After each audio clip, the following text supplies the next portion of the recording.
Hey guys, welcome to my live stream. Welcome to my cactus live stream, cactus care. Plant live stream also. I have chili plants, little chili seedlings that I want to transplant today. First and foremost, I want to say I'm sorry for being a little late. I'm usually maybe half an hour earlier, just trying to work out the lighting here. Yeah, I'm usually here a little bit earlier, but this morning there were problems in one of the Facebook groups that I'm moderating, where I'm an admin. Basically, I started a lot of cactus groups 10 years ago when that stuff got started on Facebook, on social media. And yeah, so welcome to the stream first and foremost. Hey mate, I'm sorry for being late. Thank you for waiting. I've been busy dealing with Facebook. Like I said, I'm an admin in quite a lot of groups, quite a lot of Facebook groups. And yeah, this morning something happened that required me to write a big post. I wasn't happy this morning. Like the conditions to moderate cactus groups, to moderate any kind of group on Facebook have become more difficult recently. They're basically trying to just use automated moderators, AI moderators, and it's so unreliable that I've been busy just constantly complaining about stuff. They kind of keep like falsely flagging cactus posts, and then every time that happens, you have to complain about it. Every time that happens, you have to get active and get in touch with Facebook. And I just feel like that shouldn't be. This has gone so far that some people are paying for their subscription, like that meta subscription, just so they have access to customer service, just so they have access and get help for problems that are actively created by Facebook. And yeah, that is what triggered me this morning to write a big post. And yeah, I'm honestly considering to step away from just moderating groups. I just think that as an admin, you have to be able to trust the network that they kind of have your back, so you can focus on the plant work. And I haven't been seeing that a lot. So this morning I was replying to someone in a comment. Someone asked a question in my group, and I, as the admin, replied to it. And Facebook automatically hit the post, hit the comment, and because they are doing a lot of just filtering out comments now today, like really good comments.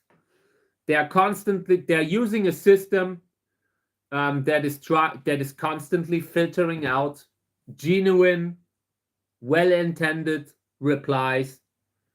And when that happens to you as an admin in your very own group, then a limit is reached. So this morning I was really I woke up, I saw that, and decided I've had enough.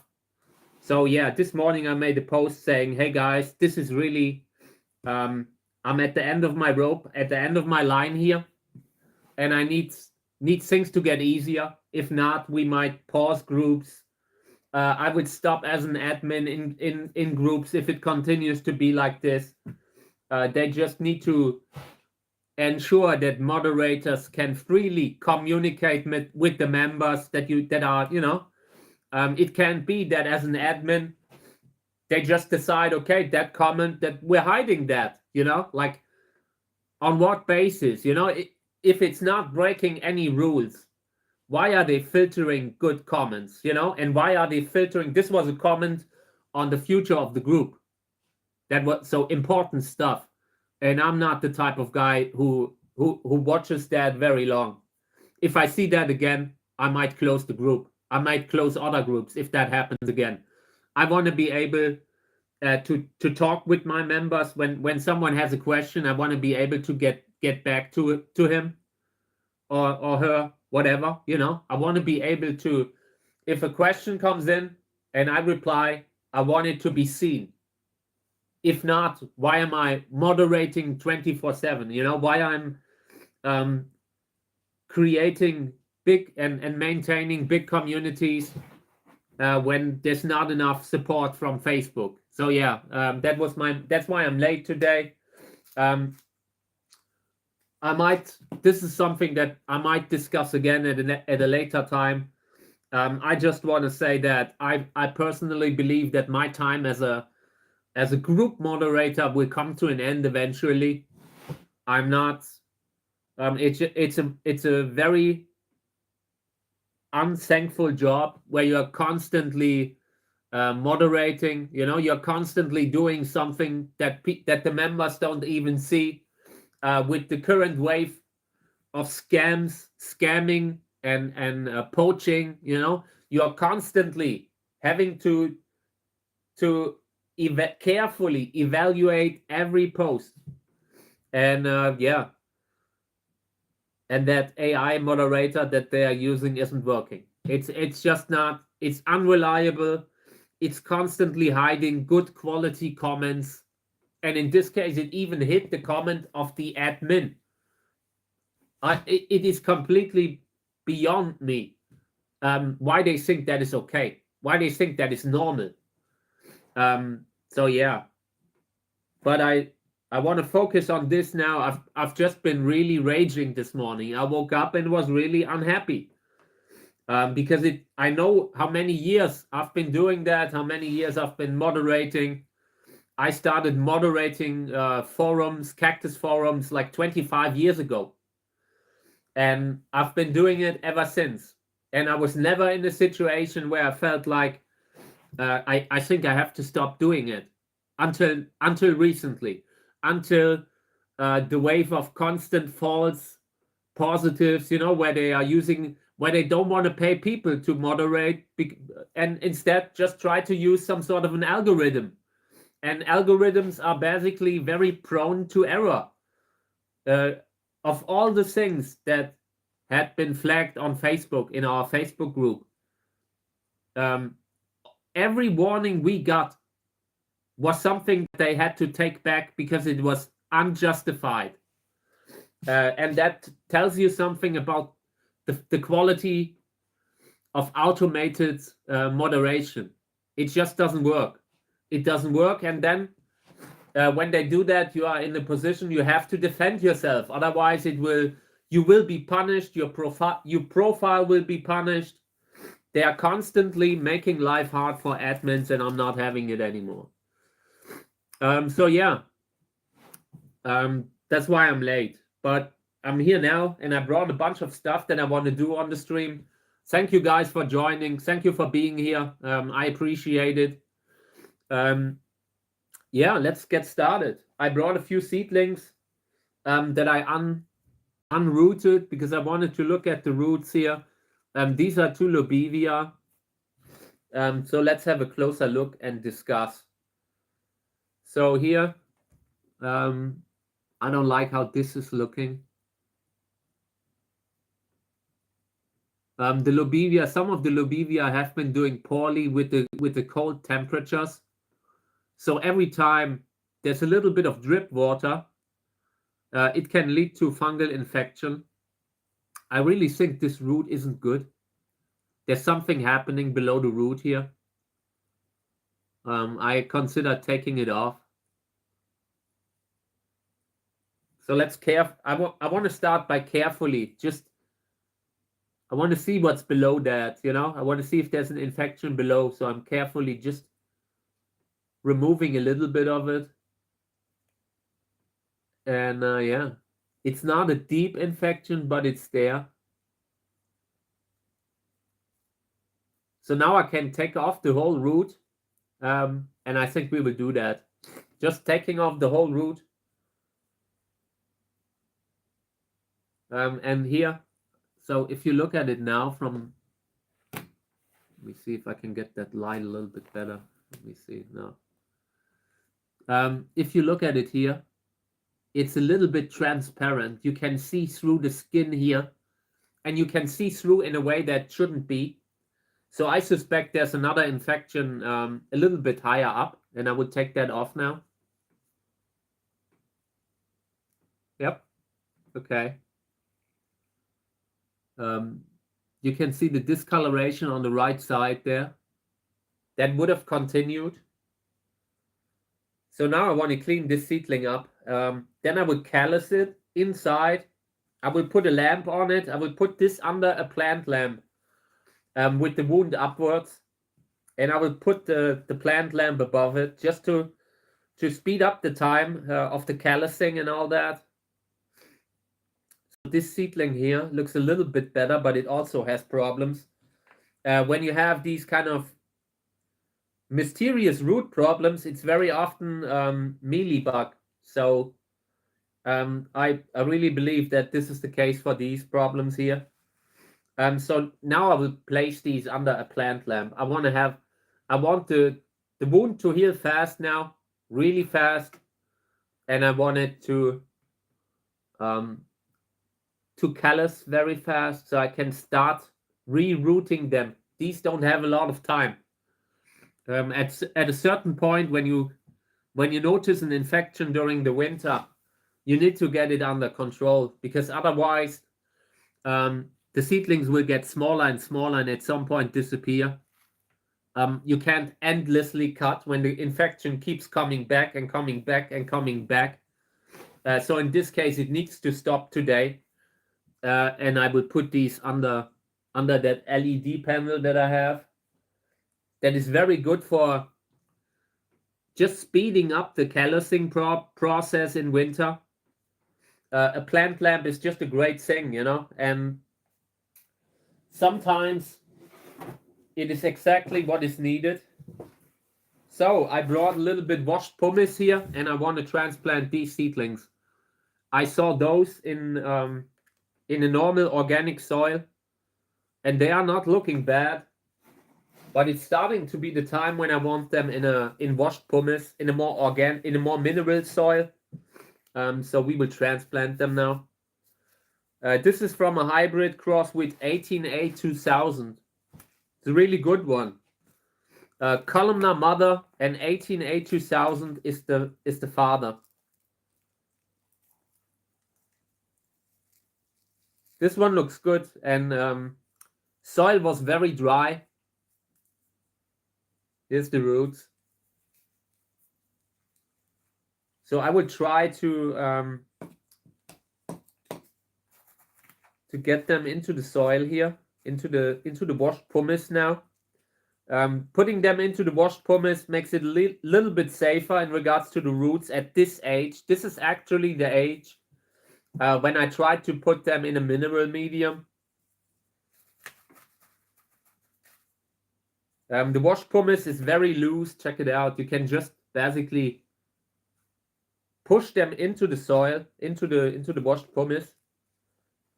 And long term, this will be the safer medium. This will be a medium that is not so hard on the roots, not so harsh on the roots.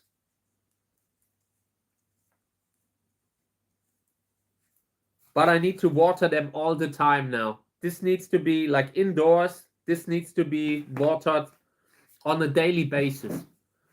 So I started to water all the cactus seedlings that I brought into the house now.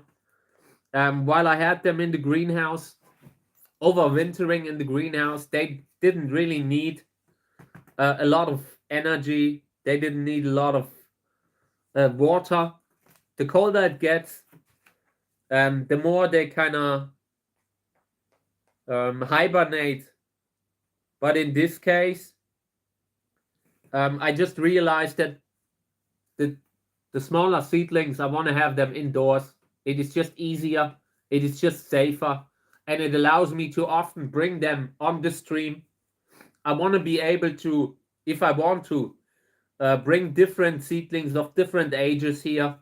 And not just the small ones that we have just sown out, but also bigger ones. So yeah, I had also seen a smaller seedling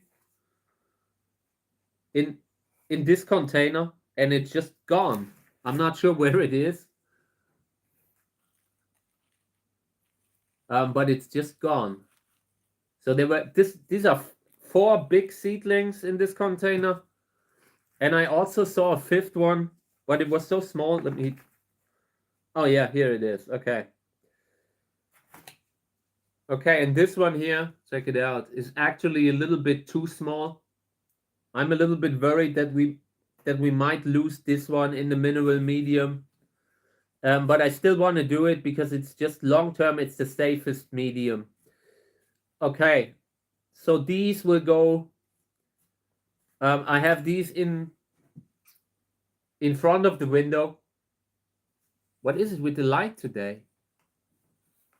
I'm not sure why, but the light hasn't been perfect today. Okay, now. So, okay, yeah, these will go in front of the window. Right now, they are not under a lamp, the bigger ones. I don't really need them to grow a lot. I have the temperature a little bit toned down. I don't want them to grow excessively. I just want them to come through the winter safely, more safely. And that's why in the future, I want to have them indoors. So everything small, everything that we grow here will stay indoors for at least a year. I think a good year. The seedlings that we have sown out on the stream, they are basically 2 months old now. Most of the seedlings are around that age or younger. But long term, I just decided to stay closer to the seedlings for as long as I can. Okay, so let's get started. I brought more containers where I want to fill up the water. Just fill up water because I've induced germination. I've did that already yesterday. And you just have to correct everything very often with the takeaway containers. Somehow they are losing a little bit of water from time to time. Here's the humidity. It looks okay. Hey, welcome to the stream. Great to have you. Sorry for my delayed response today. I'm just a little... it was a little overwhelming, everything this morning.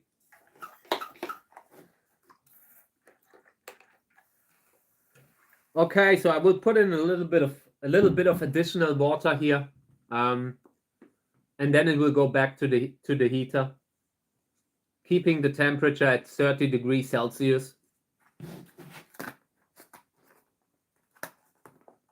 And I need to make sure that all the lids are really well closed, because apparently the takeaway containers that we used to sow out, they have been losing quite a bit of water that just evaporates and somehow manages to get out of them. And that just means you need to open them more often when you are inducing the germination, in the very first 2 or 3 weeks, when things are really matter, when things really matter, because either you have the right conditions, you have the right temperature, you have the right humidity, and if you don't have that, the seedlings will not come up. And sometimes when you miss your window of opportunity to induce germination, the seeds might not come up, not at all. They just need a very specific kind of range, and if you can't guarantee it, then you won't get any seedlings. And whether or not you will get seedlings in a second germination cycle, that you can definitely try, but sometimes the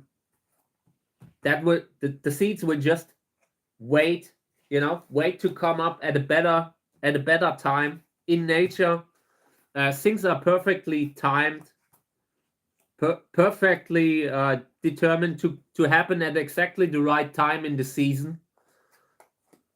And you need to make sure to recreate that kind of a setting that you need.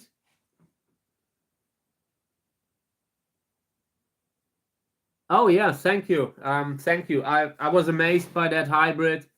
The hybrid that I have shown in the last days on Facebook and Instagram is a hybrid from Teleflora crossed with Schaffery yellow, and it blew me away, blew a lot of people away. Very good hybrid. Was very thankful to my friend to send it in. So I hope that me sharing and posting about it has helped his page a little bit. I saw that the page has been growing a little bit, and I was very happy about that. When someone does great work, I'm very happy to acknowledge it and share it. I'm trying to use my reach to support exactly this, to support these kind of people um, who successfully grow the stuff from the seeds that I sent them.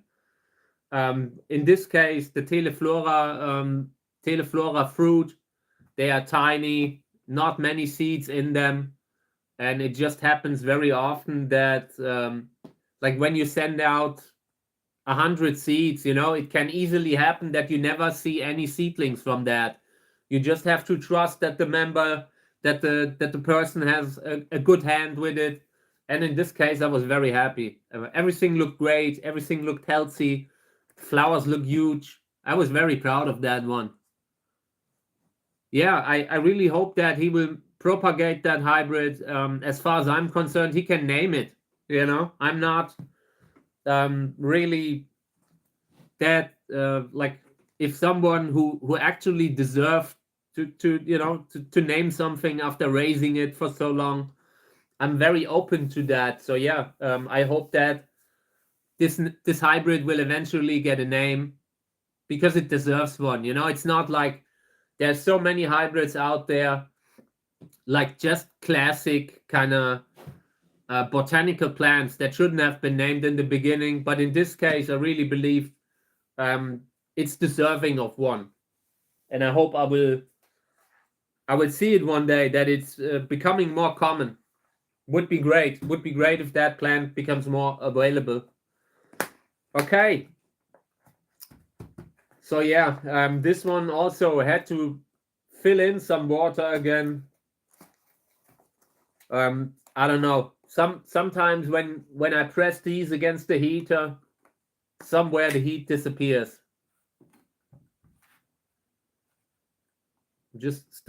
I'm still trying to correct the light, and no matter how I do, I feel like the way every time I move, the lighting changes, and I don't know why. But yeah. Okay, let's continue. So in this one also, I filled in a little water because I was feeling like what I saw there might end up a little dry. The moment you press a container against the heater, the soil dries out a little, and you need to account that in. Overall, I gotta say that for sowing out, these have worked quite well. Thing aside with the water that disappears, but apart from that, it works with them. Takeaway container. It's a tested method, and it works. But I feel like for the bigger seedlings, I sometimes transplanted seedlings into the containers because I didn't have square pots at the time, and I feel like those do not look so good compared to the square pots. So long term, I will probably continue to work with square pots as main thing for sowing out and transplanting, but it works. I've been spraying these here repeatedly over the day, and a lot of them are still way too small. These both had problems with fungus gnats, and that's why they have been transplanted. But you really need to stay behind them. You can't really keep these out of your sight. The moment you forget about them, they need to be watered all the time. The same thing that I said with the when the lid is on, like water disappearing. The same time, the same thing happens when they are open here. I just feel like they lose more water than the square pots, and it's weird because the square pots actually have drainage holes. So I'm not sure, but I've been spraying them repeatedly over and over again. So here's one where I put the lid back on, and these look okay. One seedling didn't make it. I would take that out. Apart from that, I would just close it up again. The seedlings in the square pots, long term, I would try to keep them closed as long as possible. The seedlings in the takeaway containers, I mean. And the other two here that I've just shown, I will close them again. We will try to just keep them closed a little bit longer. And I hope that in the new soil and in the new thing here, the fungus gnat problems will not return. And I want to say welcome everyone to my stream. I appreciate you guys coming here. I appreciate you guys having taken the time to wait. So thank you all. I'm always happy to take questions if you want, you know. Always happy to comment on stuff. If not, I will just continue here. It was a little bit hectic today. I think I've been writing my post on Facebook like for 1.5 hours this morning. You know, sometimes you actually do not want to post something, but you need to do it. You need to do it because you are like unhappy about a certain thing, and that was it with me this morning. I love moderating communities. I love moderating groups. But you just can't. But at some point, you just can't do it if the network really doesn't love that kind of plant. You know, like in this case, it was a genus that already has difficulties on Facebook, already has a higher rate of false positives when their auto moderator runs, and it just gets more difficult every year. Okay, so here's a seedling, one of the chili seedlings. Yesterday I managed to remove the seed hull of another one. Basically this one has germinated. It's a very young seedling, and the seed was probably planted not deep enough. So when the thing came out of the soil, it did not manage to get rid of the seed hull. I don't know how it's called. Husk, whatever, corn. And it didn't drop that. So I sometimes have to remove it manually, but it's very risky. And very often you can easily damage the seedling. But in this case, I see no other way, because otherwise this thing will cause a fungal infection that leads to total loss of the seedling. So I will try to remove that now. I brought this surgical scissor, but this is not looking good. Feels like it's already mushy inside. It's very hard. It broke off. It broke off. Like I said, this was already very, very far gone. Next time for the chili seeds, they need to be planted a little deeper to avoid the problem that when the seedling comes through, it needs already it needs to have gotten rid of the seed, of the remnant of the seed when coming through the soil, unfortunately. But here are a few seedlings that are a little bit healthier that I also wanted to show you. And I wanted to transplant them in a bigger pot now. Check it out. This is chili. Let me see what's on the label. Cayenne Chocolat. And I now want to put that thing in a bigger pot.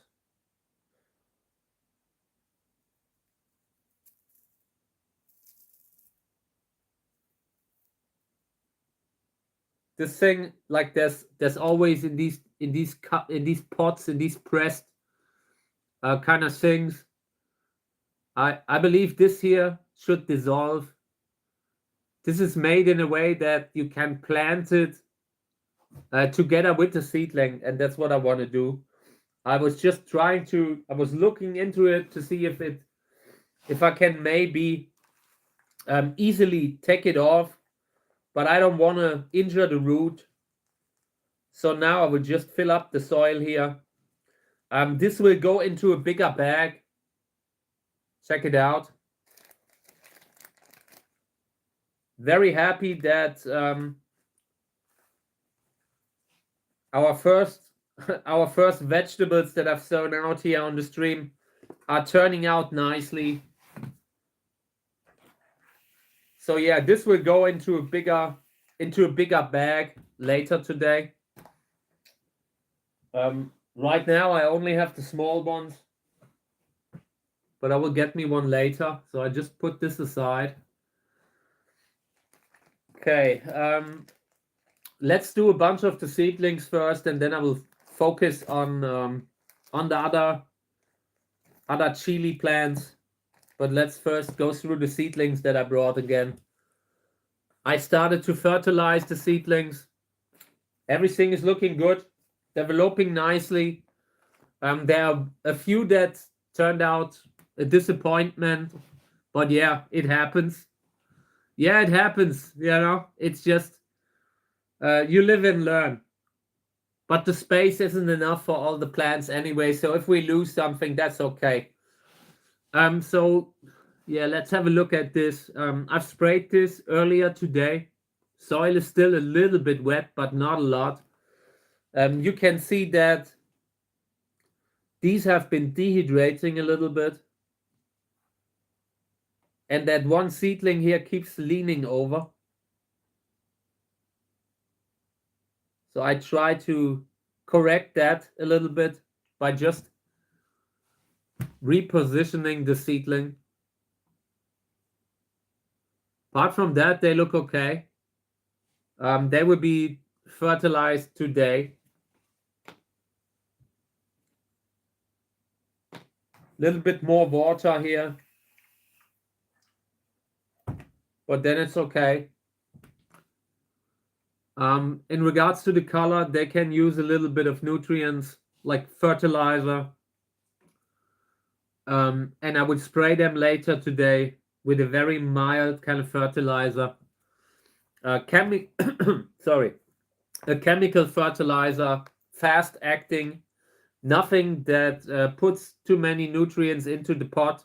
I just want to have a little bit of fertilizer right now, because some of them haven't gotten any after like being taken out of the bag. The seedlings, like the seeds originally, like when they come up, they have enough nutrients to survive maybe 2 or 3 weeks. And then you should start to either have something in the soil. In this case, the soil also had a fertilizer in it. And then after a few months, you will have to fertilize again. And that's what we're doing here. Okay, so these look good. I'm happy with them. Really happy. The soil is very dry, but also these have also been sprayed today. Just gives you a little understanding of how fast the soil dries up, how fast everything evaporates again. With seedlings that are not in the bag, you are constantly watering, you're constantly spraying. It just happens a lot. So yeah, here, too many seedlings in one pot. But the ones that are there are healthy. It's just when you have so many, at some point they will start thinning themselves out. Yeah, you will start losing seedlings that are just at the seedlings that are at the worst spots will be the first to go. And if you really want to have every seedling from across, that might be problematic. You know, you might want to single them out faster, give them more space faster. everything that I have here, I will spray at least once now, and that gives them maybe 2 or 3 hours of time.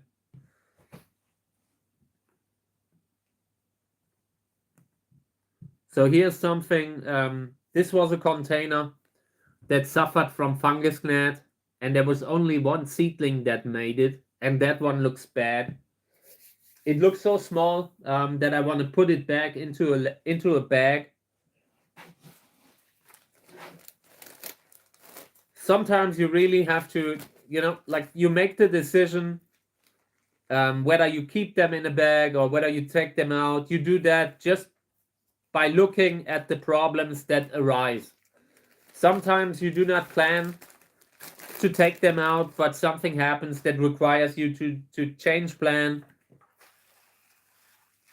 And in this case, the seedlings were very young. If you have damage of fungus gnat in the beginning, it can put you in a situation where you need to choose between two evils, picking the lesser evil. And in this case, the fungus gnats were so bad that I took them out. But the seedling doesn't look good, so I'm just closing it up again.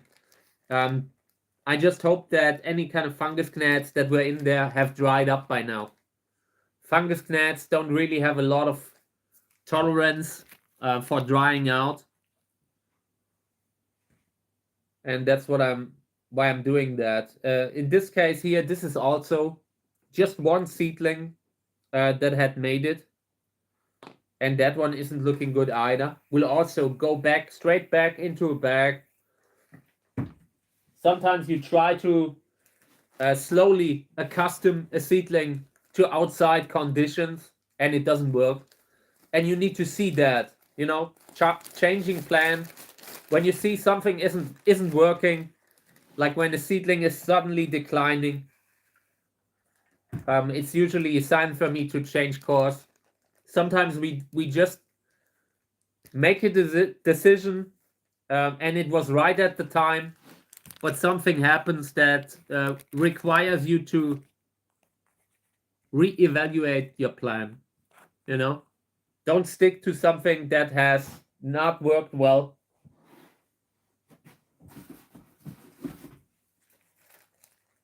So this one also one seedling. And also, in order to save it, I'm just not seeing enough potential in keeping this one out. I usually try to keep the seedlings in the bag, in a closed bag, within the first 3 months. And that's a very, very rough rule of thumb. It is not something that you can do all the time. Sometimes you have to take seedlings out faster. Sometimes you see that the quality of the soil has declined, that there's a fungal infection that might come back repeatedly over time. And yeah, it just, at some point, you might have to take them out faster, sooner. Yeah, welcome to the Fungus Gnat channel. Exactly. I have never had so many problems with fungus gnats than I had with the cemetery soil. But it happens, That is why probably not a lot of people use it to sow out. But if you don't try it out, you will never know for sure. So now we know for sure that cemetery soil, it's great for larger cacti. I had great results with the large ones. It's just a good soil that dries out fast when it's out. But if it's in humidity, it might be the perfect environment for fungus gnat larvae, Just because it has that extra humidity, that extra little bit of root. They put in root bark and all that stuff, and that can really cause problems. And in this case, it did. Yeah, these look great, actually. They are too deep in the pot. But apart from that, seedlings look good. They are growing. You can see the little spines here and there. So these are really, really nice. I like them. interesting cross. Here's a piece of wood that's sticking out here. Doesn't really hurt them, you know, as long as it's outside. Once you have them in room humidity, just the normal room humidity that you have, a very organic soil can't really cause too many problems. You just have to make sure everything is drying out.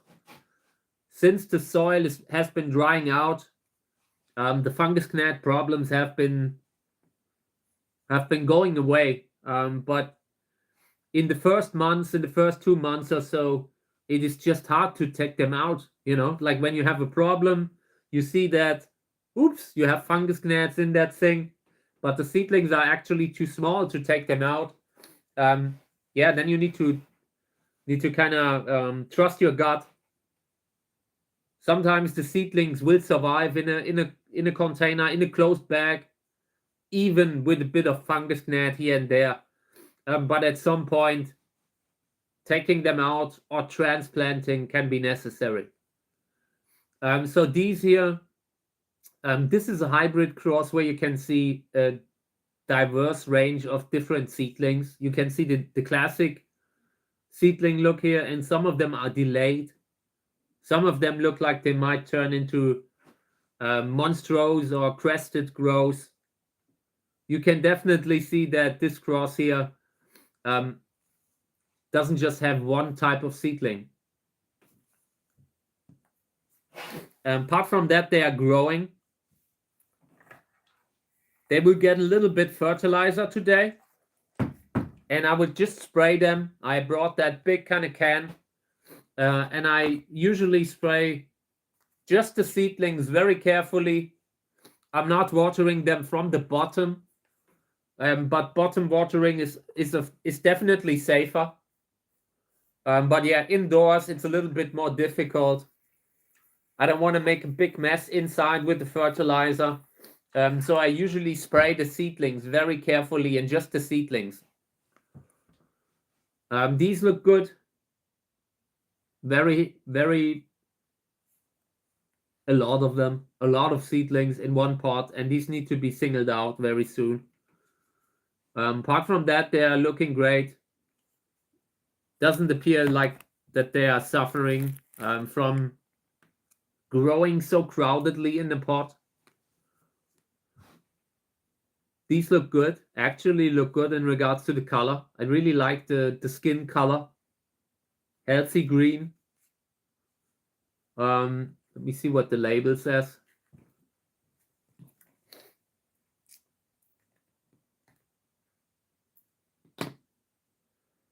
So this is a hybrid cross between a columnar species and a colorful multi-hybrid as a father. In this cross, I'm not sure. I see mostly one type of seedling. Like if I look at them, it's like I'm growing a botanical hybrid cross. Sometimes, you know, when you are growing seeds of that one type, like when you're growing 1,000 seeds of one type and all the seedlings look similar, that's how this one looks. Very very typical looking seedlings. Little bit of water. Apart from that, also they will get fertilizer. They look great. The color is great, but it needs to stay like that. So they will probably also need a little bit of nutrients, a bunch of nutrients here and there. So this one has been a problem child, I guess, because this one here at this spot, the seedlings have been dehydrating. They've been dehydrating in the bag. But now that I took them out of the bag, I've been trying to fill up the water, trying to water them more often to get rid of the dehydration, and it usually takes a lot of time. When you have a dehydrated seedling, it can take months until that seedling eventually has has picked up where the others are, gotten to where the others are.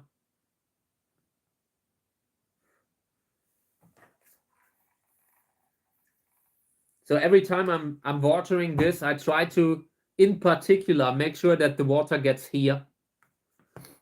Hey, good morning. Welcome to the stream. Great to have you. I've been a little bit late today. Been having an issue on Facebook with the group that I moderate. I'm moderating a lot of groups, and at some point you just, I don't know, you start to reevaluate all the time that you put in. It's not easy, like to moderate groups, moderate any kind of community, and I love doing it. It's something that I really love to do, but it has gotten harder recently, like on Facebook in particular. I don't know.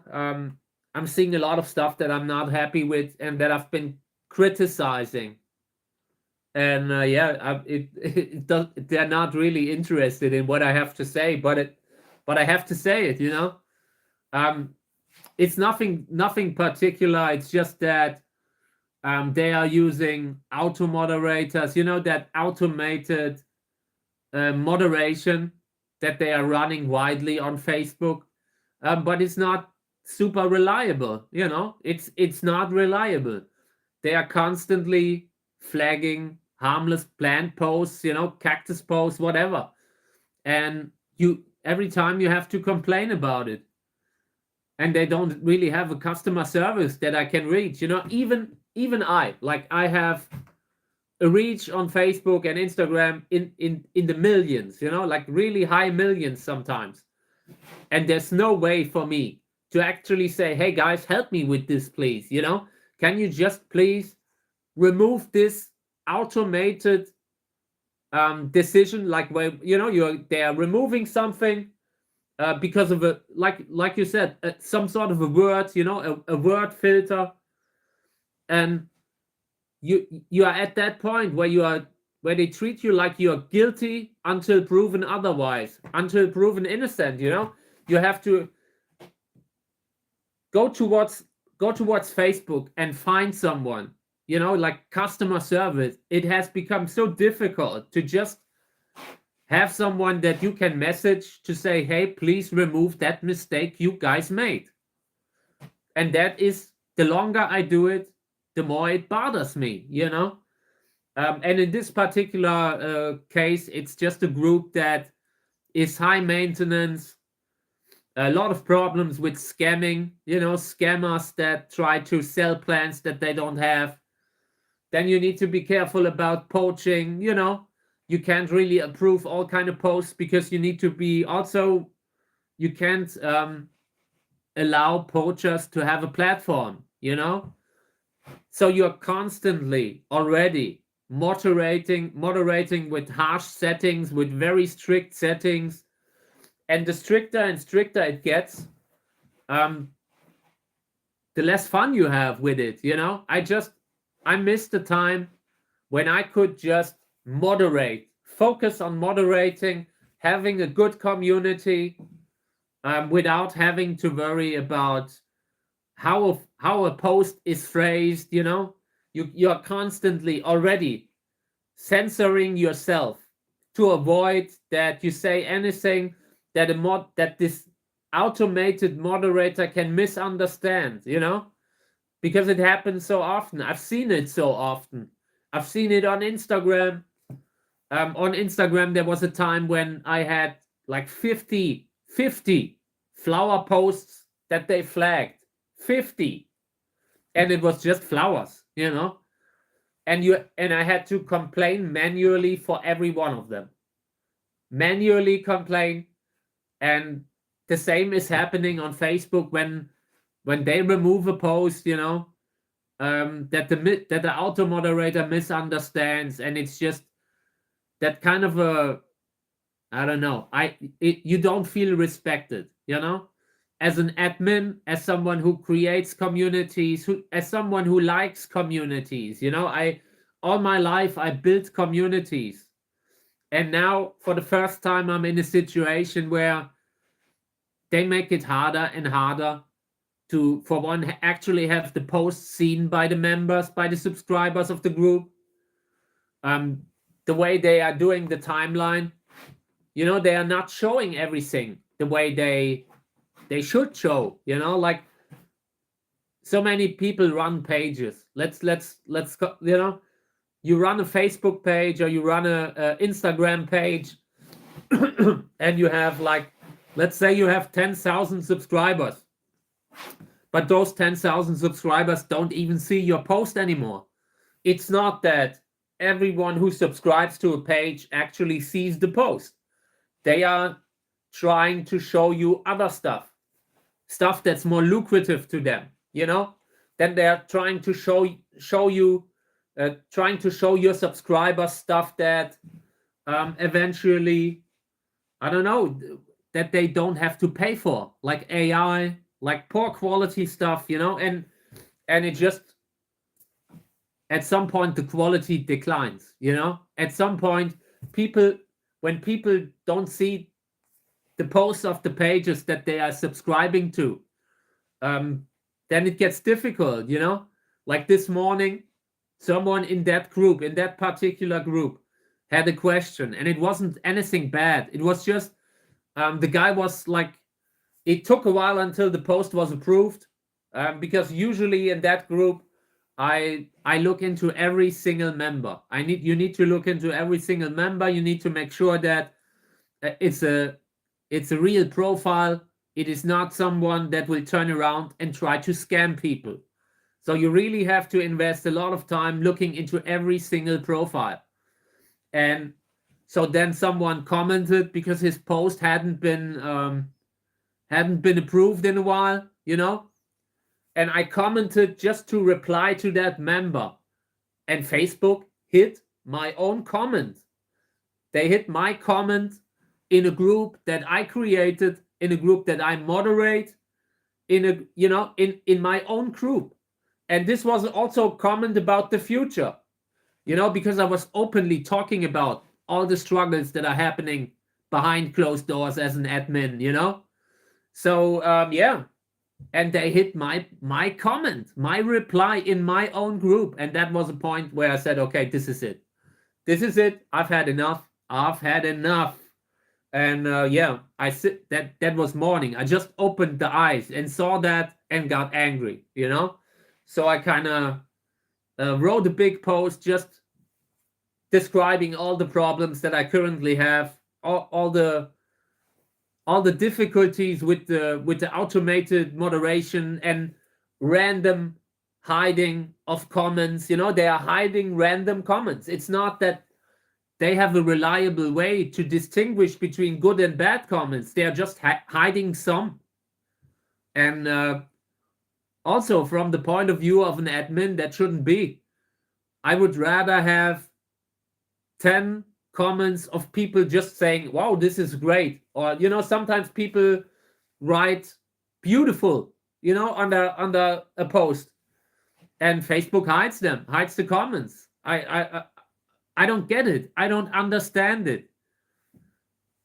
They are not able to really reliably distinguish between good and bad comments, but they're using a feature that goes crazy. It even hides the comments of the admin in the group. So yeah, that is why I consider stepping away from moderating, from that kind of stuff, you know.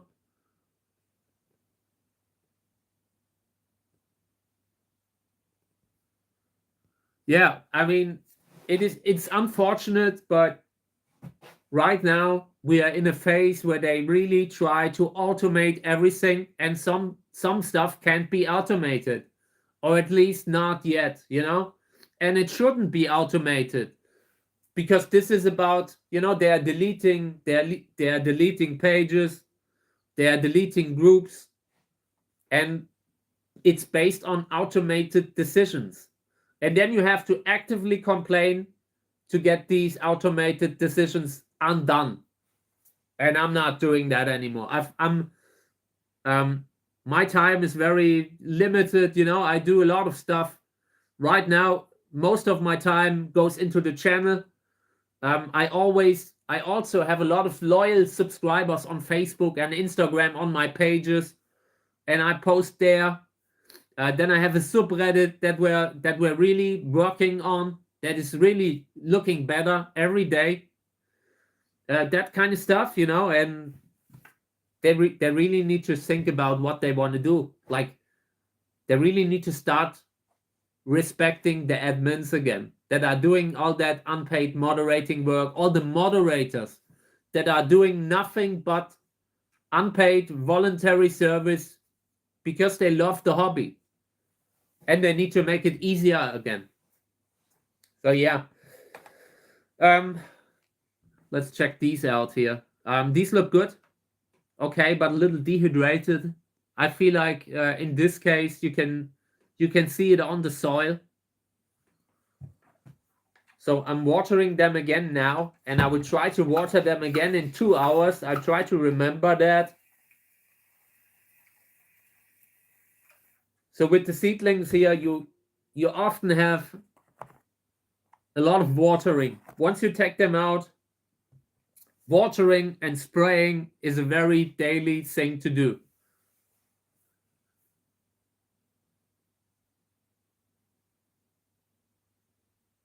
What's that, BST? What's that? I'm not sure what kind of a group that is. Well, we have created a lot of different kind of cactus groups and different genera. Oh, buy, sell, trade. Yeah, there are some good ones. It depends on the genus, some genera are really there are some genera where it's difficult to have a sales group, simply because so many scammers try to infiltrate, or because there are daily problems that just require a dedicated kind of moderating team that just makes sure that every sale is done reliably. You need to be behind it. Sometimes you have members that have a difficult time in their life, so you have to be you have to message them, have to remind them that they are required to fulfill their sales, fulfill their trades, that kind of stuff. So buy and sell groups are in general a little bit more high profile. We allow sales posts in most of our groups, maybe apart from one or two, the ones that are the highest profile in regards to scammers and poaching. But in general, our growers worldwide group, cactus growers worldwide groups, allow selling. And there are quite a few sales posts on a regular basis, and so it's a good platform. It's still a good platform where you can reach a lot of people. But again, everything that I said, like with the timeline, with the way they no longer show everything, where they no longer show all the posts. So sometimes, in general, Facebook groups are becoming harder, to sell there, in my opinion. Also because the groups expect more. Like, you need to verify that you have the plan. You need to write your name on a piece of paper, that kind of stuff. And I've seen that there are huge sales groups on the internet, on Facebook. But I no longer really participate in any group outside of ours, so I can't really recommend a group, where I say, yeah, that group is 100% reliable. I wouldn't be able to say it like that. Right now, I try very hard to keep all of our groups safe. Like, where they're selling, I need to look into every profile to make sure it's a real profile, to make sure that, and when it's a sales post that is submitted by a new profile, it's instantly raising all kinds of red flags. So the groups, in most of the cases, you will have great experiences buying and selling in our groups. but you can never have that 100% certainty, you know. And there are one or two groups like specialized for some Mexican genre, you know. I'm sure you get what I mean. Some of them have very good sales groups because there's a dedicated team behind it, more than one people, you know. But in my case, I've been doing most of it alone. I'm no longer at a point where I can invest all that time, you know, like to, and that's why why we stopped allowing sales in some of the groups. Yeah, good night. Have a good night. Yeah, I mean, check them out. They are like the Cactus Growers Worldwide groups, Trichoceres Growers Worldwide, Lobivia Growers Worldwide. Check them out. They are good groups. I really try very hard. You know, it's most of the stuff that I do during the day is just screening posts now.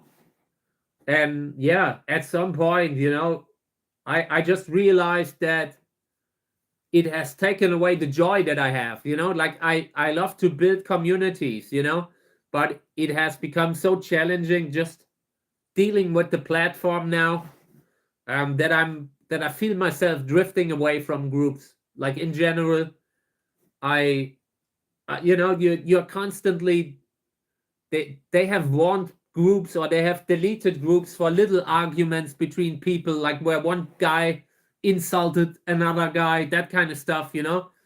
And over the years, I feel like it has become more difficult with every year. So yeah, long term, I'm not sure if I will continue to do it. I would love to, but there's a limit. There's a limit in regards to just the. I've gotten tired from that kind of automated way to deal to run a social media platform, you know. And I have the same experience in my own profile. I keep seeing so much hate. They keep showing and they keep trying to rile people up with the way their algorithm works, you know. Just the hateful stuff that they show you over a short time, just during the day, it's mind-boggling. And I'm not surprised that society is where it is right now. In view of that, you know, they need to change the way social media works. It just, you can't really have, I don't know, things need to. I'm very unhappy. I'm very unhappy about some of the things that I see on social media right now. So I'm in a situation, you know, I'm trying to be there for the community, to be there for all the good people that are members in the group, that are followers to the profiles, you know. But they're really making it harder right now. For one, you need to ask yourself if that is the kind of. It is hard to say that, you know, but I really feel like they are going into a wrong direction in general. The way that social media kind of tries to, like, really rile people up, try to get a reaction, you know, because people that are angry, they click harder, they like harder, they get agitated, and they write these huge posts about stuff, you know. And that, like, a social media platform shouldn't have that interest, that to make people angry, to actively create these hostile environments where you have a lot of engagement, but it's just engagement based on hate. And I hate to see that. I really dislike what I'm seeing right now. And they really need to overthink the way they are doing this, because otherwise, at some point, I would step away from social media. I'm very unhappy with some of the things that I'm seeing. The thing with the groups now, this is just like the little drop that got the bucket to overflow, you know? I'm a moral person, and I try to be, to use my reach for good.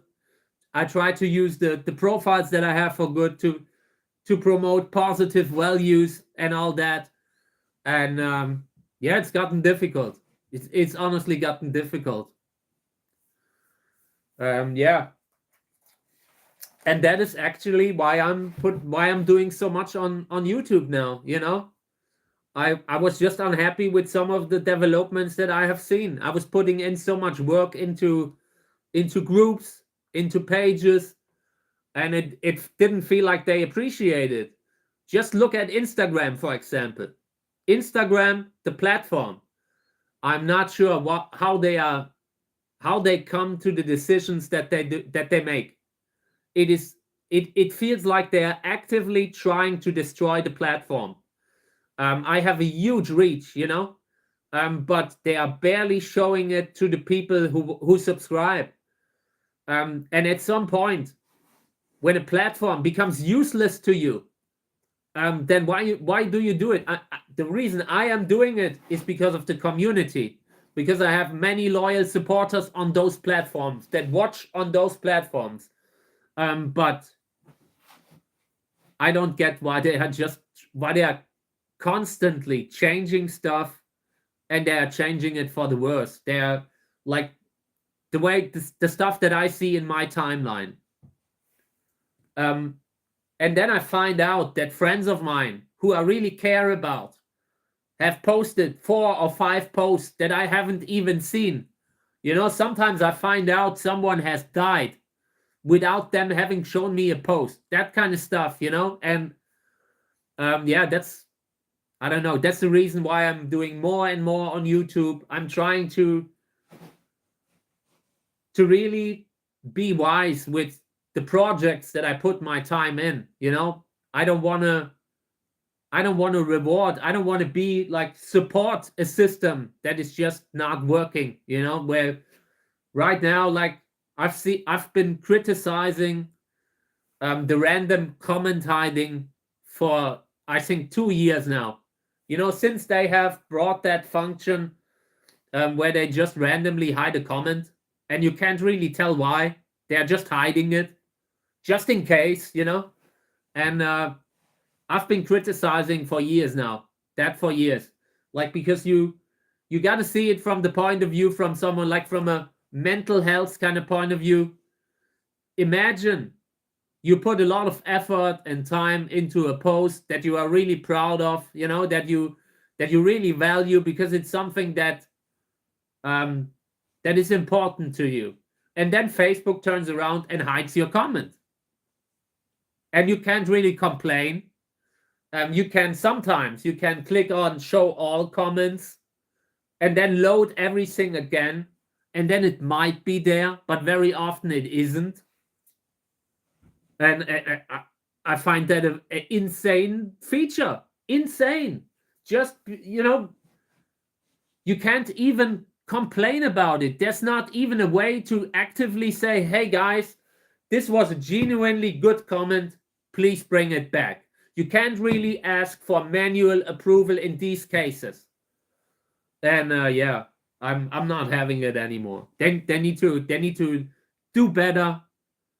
Because right now society is falling apart. It leads to barbarism right now where we're at, and yeah, I'm unhappy. I'm unhappy. I'm not willing to continue under these circumstances. So I hope things get easier. So and that was today what brought out my post this morning on Facebook in a group. So yeah, I want to continue. I really want to make it a point that I just want to focus on having positive communities. I want to focus on having positive discussions. This is a positive hobby. This is a completely positive hobby, and even in these niches, in these kind of let's call it industries, they're hiding 50% of the comments sometimes. You see how many comments were there, and the fact that you have to invest so much time to just see what people are writing is mind-boggling to me. Like, as an admin, if someone takes the time to write a comment in my group, he deserves to be heard. He just deserves to be heard, and it's not so easy anymore. Okay, yeah, great, love that. But unfortunately, I'm sorry for kind of drifting a little with this subject today, but it's been on my mind a lot, because I'm sometimes not sure how to react to that. You always want to the groups that we created them like 10 years ago. There's so much time that went into these groups, and the one group that this happened in, it just crossed, or it's just about to cross 30,000 members today. 30,000. That is a lot of members. That is a lot of posts. That is a lot of comments that people write. And I don't expect much, like it's basically free web space that you get. Facebook is allowing us to use their web space, and that is great.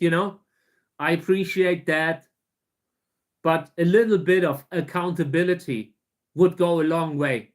Just being able to see reason in what they are doing sometimes, and I'm not seeing it in a while.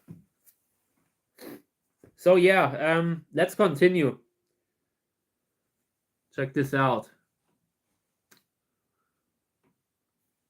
These are looking good, but I saw that a seedling here expired.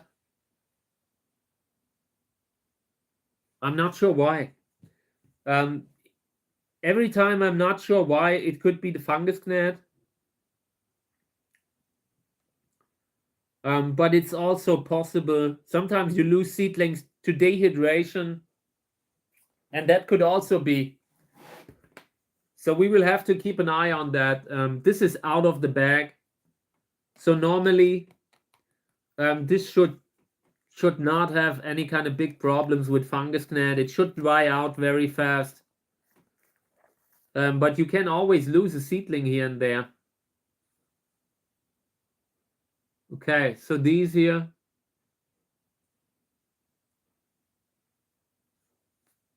looking a little bit too deep in the pot.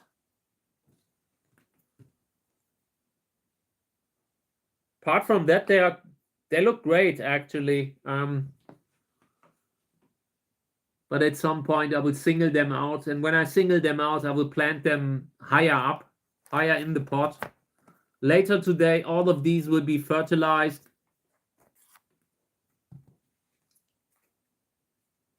So this is a container that always had problems. I took these out because I saw that they had discolorations here. But due to the fact that these are still very small, it's a little bit too early to take them out. So I'm constantly spraying them. But yeah, some of them are very small, and we might not be able to save them all. So what I'm doing now is I would just try to reposition the seedlings that had a poor connection to the soil, poor connection with the root system. Some of the seedlings here will not make it. I can tell you that. I already knew that when I took them out. That was the reason why I took them out of the bag. But there's a high chance that we will get some of them to adulthood. I try not to give up, but these are a little bit handicapped. So in this one, soil is too dry, and this has just dried up overnight also. So I'm trying to water this, trying to make sure that the little seedlings that are actually too tiny to take them out, that they do not lose substance, that they don't get smaller and smaller.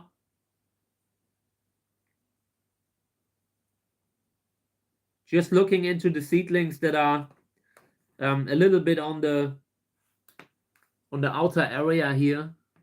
Here's a seedling that looks like it's halfway variegated and halfway green. That could be good. That could be interesting. I would definitely try to keep that one alive. Sometimes you can't really influence it, but I will try.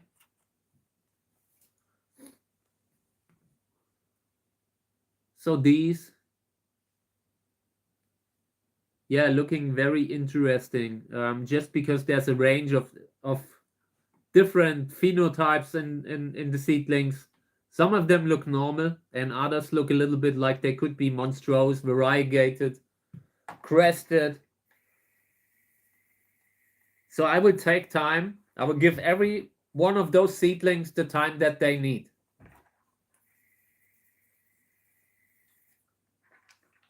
I might have to water them a little bit more often, because some of those seedlings, they are smaller. Then, you know, they grow smaller, they grow slower than the other seedlings.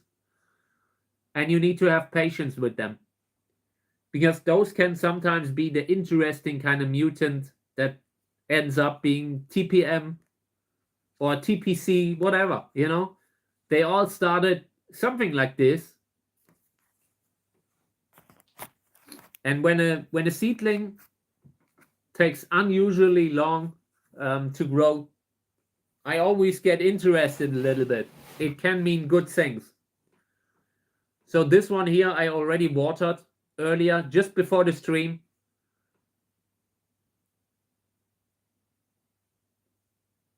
I consider at some point transplanting them.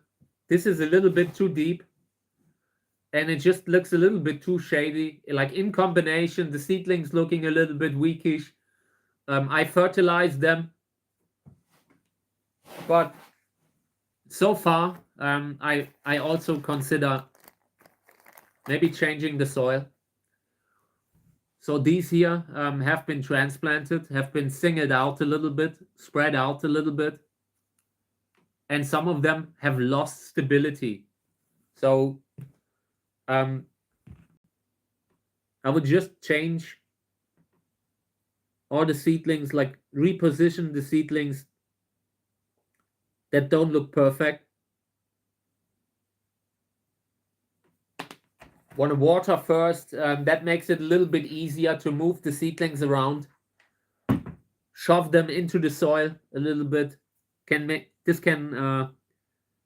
really make things a lot easier if you water them first.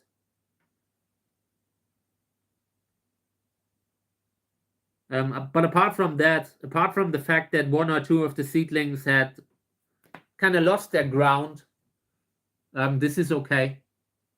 Needs fertilizer, but very often the discolorations that are on the channel, that are shown here, very often there's variegation behind it. We just grow a lot of crosses that are rather advanced, rather distant. I think they call that a wide cross.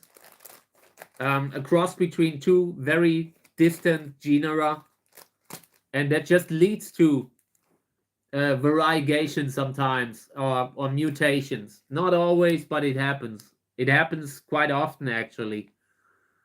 So here, this is one of the containers where I really believe that this is variegation. I don't think this is just malnutrition. I don't think that. They started off like this, you know. If you have seedlings that start off green and then eventually they turn yellow, that can be a nutrient thing or a root problem. But in this case, they already started like that. But yeah, they will get fertilizer very soon. I would love to take them out right now, actually, but the seedlings are still a little small. Some of them are too small. Not all, but some. We'll see. I would really love to take them out now. Like if I look at the soil and how the soil looks, how the seedlings look, at some point you get a feeling for that at some point the luck will run out, you know? And I get that feeling here. Everything's been going great for now. But these need to be out soon. I just hope that they will grow that little bit of extra growth so I can take them out safely without having to fear to lose them. I apologize for my Facebook rant today. I do not want to, you know, I don't want to complain, you know, I don't want to be a burden. But it's just hard, you know, right now. Being, I don't know, I consider myself a man of conscience, you know, and it's just hard to, no matter what you do on social media right now, sometimes I feel like we have to make decisions sometimes, and I made one this morning. Thank you, by the way, for the comment. Someone wrote, "This is awesome." Thank you very much. I appreciate it. So this one here, very young seedlings. Check it out. Really just germinated maybe a few days ago, 7 days ago maybe. So this is the first stage that the cactus seedlings have. The parents, I looked into the label here, and this is a hybrid between Flying Saucer and Cantora Gelb. At least I believe it is one. It's a Reinhard Liske hybrid, and that plant is amazing. In the last season, I did a time-lapse video with that plant here, and it had it was this big orange kind of flower, and it had Me and the Devil, the song Me and the Devil, as music over the time lapse, and it was so great. That was one of my favorite plants the last season, and I wanted to grow more offspring from it, just because I saw how amazing that plant looked. You know, sometimes you have a plant and it's amazing, but you take it for granted, and in that moment, I was just blown away. So in the future, I will grow everything that I have from that plant.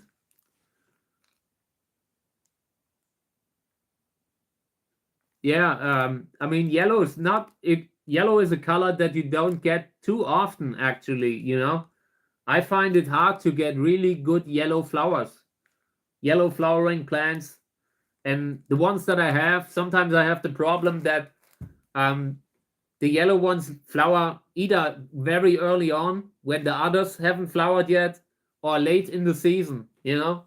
It's really valuable to have yellow flowers available all the time in the season. So these need to be taken out very soon, I think. This is just excessive.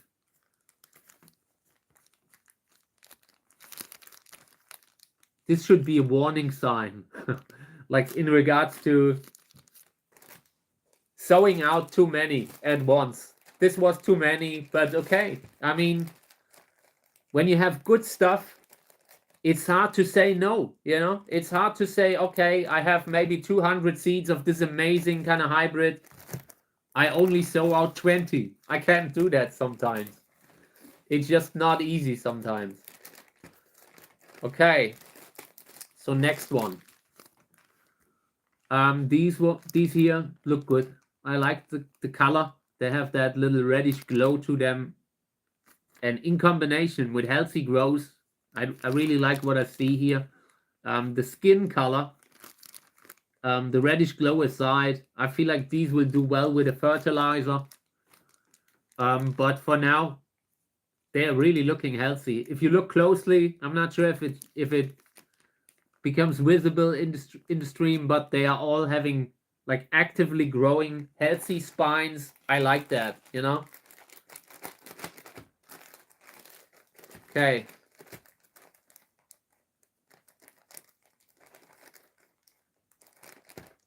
At some point, they don't close anymore. The bags, they just decrease. Every time I open and close them, the quality wears down.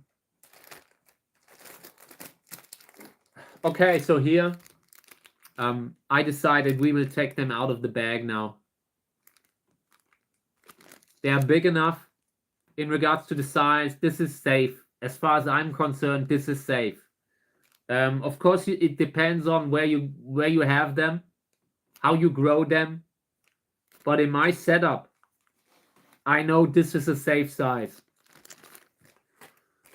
So I will take these out, and I also noticed that there's a lot of moss starting to form all around the seedlings here, and I don't like that. So this is a good time to take them out. Taking them out of the bag will, for one, lead to like the moss here kind of drying up. The moss usually needs a lot of humidity, and it's just not, you just don't have that constant humidity that it needs for it. So the moss problem will be gone soon. Apart from that, also a little bit too deep, you know, when you have so many seedlings, it starts to push seedlings below, downwards. The seedlings continue to grow, and at some point the space is just not there to grow. But yeah, these will go out, will be fertilized. When I fertilize them, that will also kind of fuel the moss. Every kind of weed that you have in the pot will also be fertilized, you know, never forget. But since the humidity is no longer there, it will probably be okay. These look good. You see, it instantly makes a difference when you planted them a little higher. And this is also not perfect, but it's better. And the seedlings, they look a little dehydrated, a little stressed, a little sun-stressed. See that reddish kind of discoloration, and in combination with them being a little bit too small at that size, I feel these need more water. If I don't water them, this could be dangerous. We could lose some seedlings just from dehydration. So I would try to do better in the future. Okay.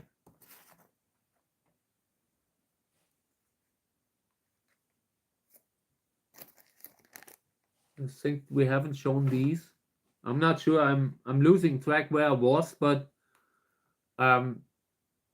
these look okay. Here, this seedling is a little bit crooked, and crooked seedlings always alarm me. So I want to look into that. I want to look at the root. I want to look at the base, and I look for damage. I look for little injuries that are usually caused by pests, but I'm not seeing any. It's just a seedling that has leaned over a bit.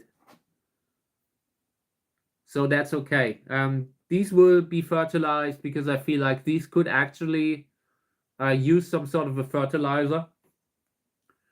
When you have a discoloration like this that turns towards yellow, it takes long for it to disappear. Even they might still be yellow, even if the actual like the most urgent lack of nutrients isn't there anymore. Once you have covered that, it will still take a while until the discoloration will disappear. With larger plants, you sometimes have a year that goes by where the plant slowly but steadily, after being repeatedly fertilized, changes the color again. Okay, so in here, This is washed pumice, and you can barely see the seedlings in it. I consider transplanting in washed in sowing soil, and I want to do that now. Want to transplant the seedlings here because they are not doing well in that kind of soil. So let me just get a little bit of sowing soil that I brought here.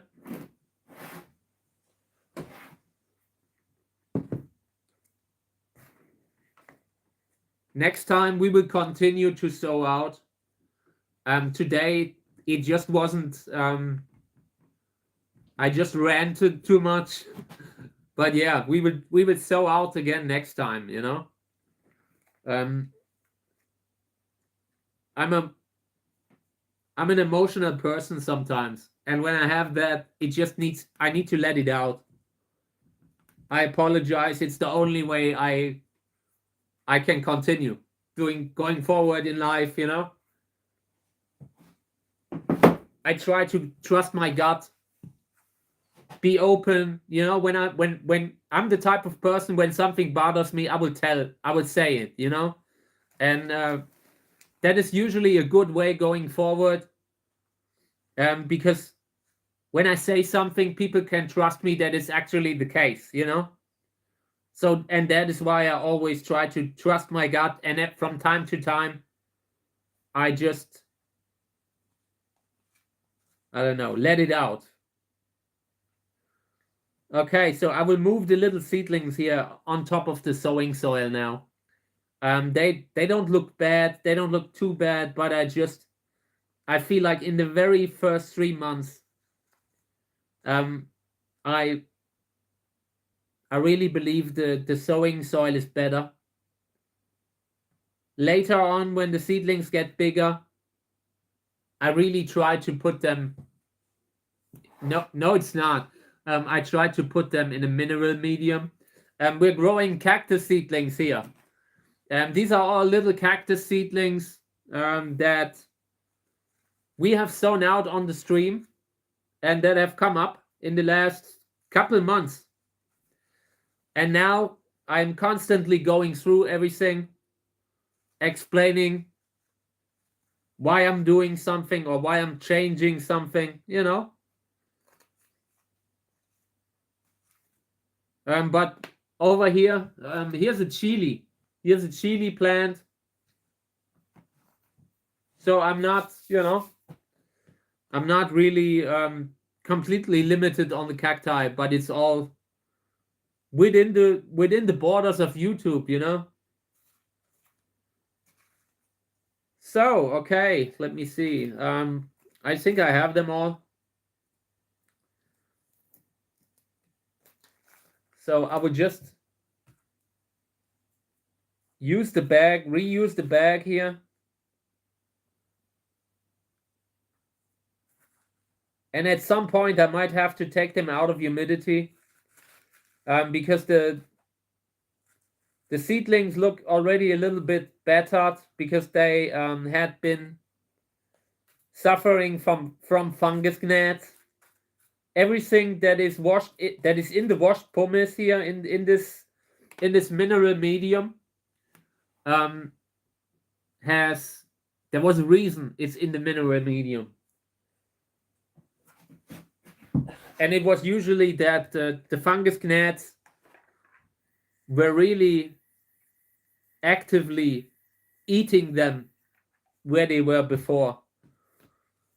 But when the seedlings are very young, the washed pumice might be a little bit too fast draining. That's not a problem when you can keep them in the bag all the time, you know, like this in the closed bag. But if you take them out, then it's instantly becoming a problem.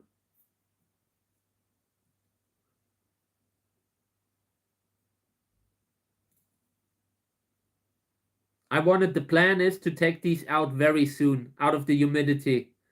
I try to keep them in the bag maybe for 3 months, but in cases like this one where you have some sort of a mishap, like with fungus gnat, whatever it is, you know, sometimes you need to react to it.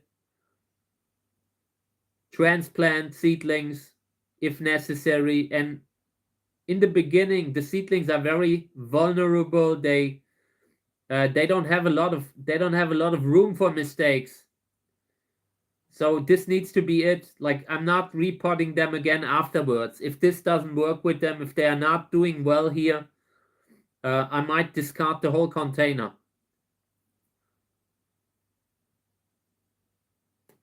So I'm trying now to just reposition the little seedlings in the new soil.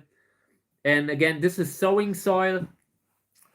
In my opinion, the best soil to sow out, the best soil to have tiny seedlings in. A mineral medium is great, but you need to have a very good recipe. A very, you can't just use just pumice sometimes. For the little seedlings, for the bigger plants, it's not a problem, but the smaller they are, the more you have to really invest time to have a soil that really works. It shouldn't dry out so fast. It shouldn't be so fast draining. And at the same time, it should be able to dry out within a time that makes it harder for something like fungus gnats to grow, to propagate, to eat your seedlings. So yeah, I will water them again now, just cleaning them up a little because they are dirty now. They have soil stuck to them everywhere.